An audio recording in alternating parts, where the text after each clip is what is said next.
MP इलेक्शननि उनाव हाग्रामाया बियो इउपिपिएल आवहाय मार्चआप जानायनि अनगा बेहा खुनु राहा गैला मानोना बिनि सायाव बेलेग धरननि मोनसे बारहुंखा फैगासिनो बिथाङा मैया दाख्लैल' बे बाथ्राखौ बुंदों बे नङा बेनि सिगांबो जोंनि बिपिएफनि अनेक जन लिडारफोरखौ बेबायदिनो उमुगा उमुग समाव जयेन जागोन उमुगा उमुग समाव जयेन जागोन होननानै माखासे माने एखेबारे गोब्रामनाय बायदि बाथ्राखौ बुंबाय थादों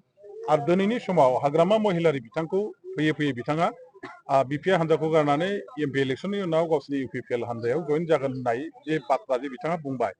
बेखौ बुंनायनि उनाव आंनाव मोनसे माने खर'आव मोनसे बाथ्रायासो सौग्रावफैबाय थादों थारैनो बिथांनि माने मा होनो बेखौ गोसोआ माने मेन्टेलि बिथाङा बेलेन्सआव दंना गैया थारैनो बिथांनि मेन्टेल पजिसना जुदि बेलेन्सआव दङब्ला दिनै बेबायदि बाथ्राखौ बुङा ओंखायनो आङो एडभाइस होगोन बिथाङा थाबैनो साइकाट्रिस्ट डक्टरनि खाथियाव थांनानै ट्रिटमेन्ट लानायनि दरखार दं बेबायदि गोब्रामनाय बाथ्राफोरखौ बुंबाय थायोबा आरोबाव बिथाङा गाव जे बिथांनि खर'आ जे थिग गैला बे जिनिसखौ सारा जोंनि बिटिसि ओनसोलनि रायजो राजाफ्रा साफ्रोमबो मिथियोबा बिथांनि थाखायनो मोनसे लाजिथाव बाथ्रा जागोन आं ओंखायनो बिथांखौ गुरैयै खावलायगोन जाहाथे थाबैनो बिथाङा साइक'लजिस्ट नङाबा साइकेट्रिस्ट डक्टरफोरजों थांनानै गावनि खर'खौ मोजाङै चेकआप खालामनानै जाहाथे लायो बेनि गेजेराव मोनसे खोथा आं राजखान्थिनि खोथा सोंनो सानाखै एसे बर' फिसा हिसाबै हाग्रामा महिलारियाबो माने रेभुलुसनारि सासे लिडार बर'नि दैदेनगिरि रनजित बसुमतारी बिथाङाबो हाथियार लानानै दैदेनबोनाय सासे रेभुलुसनारि दा बे बिथिङाव साननैसो आवगोल रनजित बसुमतारी बिथाङा हाग्रामा महिलारिखौ सासे स्टुपिड लिडार बर'नि होननानै बुंदों बे सासे रेभुलुसनारि लिडारखौहाय बर'नि लिडार होननानै जायखौ जों बर'आ गनायो राजखान्थिनि खोथाखौ आं दोनथ'बाय गोजानाव 17 बोसोराव मा मावनो हादों मावनो हायाखै बुङा खिन्थु सासे बर' दैदेनगिरिया बर' दैदेनगिरिखौ बेबायदि बुंनायनि बेलायावहाय बे बेसेबां गनायजाथाव सारनि बायदि बे बाथ्राया बेनोथ' लिडारफोरनि क्वालिटि लिडार जाबाय जिहेतु बाथ्राखौ जोङो सानै हयै जेब्लाबो बुंनांगोन खुनु लिडारखौ पार्सनेल एटाक खालामनानै बेबायदि माखासे आनप्लेनेटारि वार्डजों खुनुदिन सोंखारिया आरो बेखौ सोरबा जुदि मानिनानै सोलिनो रोङाखैब्ला बेयो लिडारशिपनि क्वालिटि बिथाङा जे गैया बेसो प्रमान जागोन दिनै हाग्रामा महिलारिया खुनुदिनबो रनजित बसुमतारीखौ बेबायदि भाषाजों सोंखारियाखै बा समाल'सना खालामाखै समाल'सनाखौ जोङो खालामनांगोन कनस्ट्राक्टिभ भाबै जोङो ब्रिलियान्ट मोनसे माने क्रिटिसिजम बा समाल'सनाखौ जों खालामनांगोन समाल'सनानि नामाव पार्सनेल एटाक खालामनानै पार्सनेल केरेक्टार एसेसिनेसन खालामनानै सोरखौबा बेबायदि जुदि गाज्रि रावजों समाल'सना खालामोबा बे समाल'सनाया सासे बेक्तिखौल' खालामनाय जाया जातिनि मान सन्मानखौबो बे फोजोबस्रांनाय जायो बेखायनो लिडार होननानै जायफ्रा गावसोरखौ साजायो बे लिडारफ्रा जेब्लाबो गावबा गावनि सालायखौ हमथानानै बाथ्राखौ बुंनो हानाया दरखार दं अब्लासो बे लिडारशिपनि क्वालिटिखौ बिथाङा माने सासे क्वालिटि गोनां लिडार होननानै प्रमान खालामनानै लागोन आं दिनै मोनसे प्रश्न खालामगोन जे बिथां रनजित बसुमतारीया बिटिआर सुक्तिनि गेजेरजों मा गोदान एरेन्जमेन्ट लाबोदों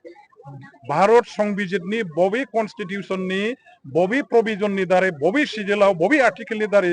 बिथांमोनहा बिटिआर सुक्तिखौ खालामामोन बेनि गेजेरजों मा प्रभिजन दिनै बिटिसि ओनसोलाव बिथांमोनहा जोंनो लाबोनो हाखो हाग्रामा महिलारिया भारत संबिजितनि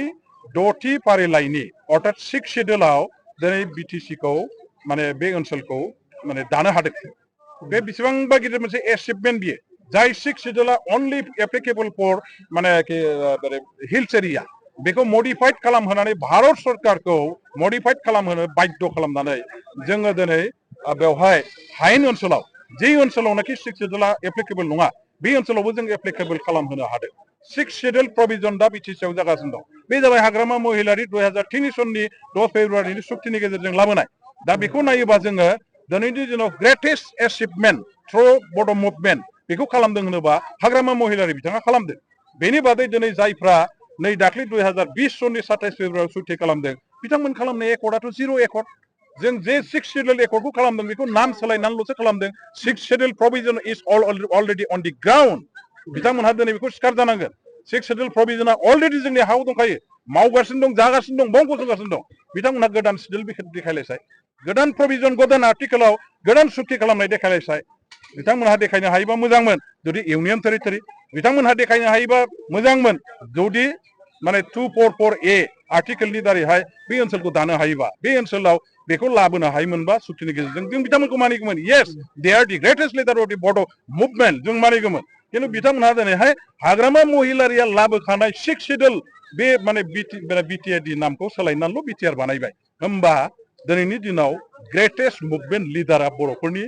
माने गेजेराव सोर आइदार रनजित और हाग्रामा महिलारि बेखौ रायजो राजा मिथियै खोथा नङा दिनैनि दिनाव हाग्रामा महिलारिया दा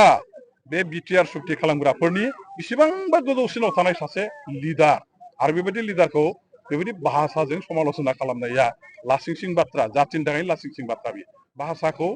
माने एसे कन्ट्रल खालामनानै सालाय हमथानानै बुंनाया बा बुंनो सोलोंनाया मोजां दासिम बिथांमोनहा बे जिनिसखौ सिन्ताखौ खालामाखै खिन्थु थाबै सिन्ता खालामनाया दरखार दं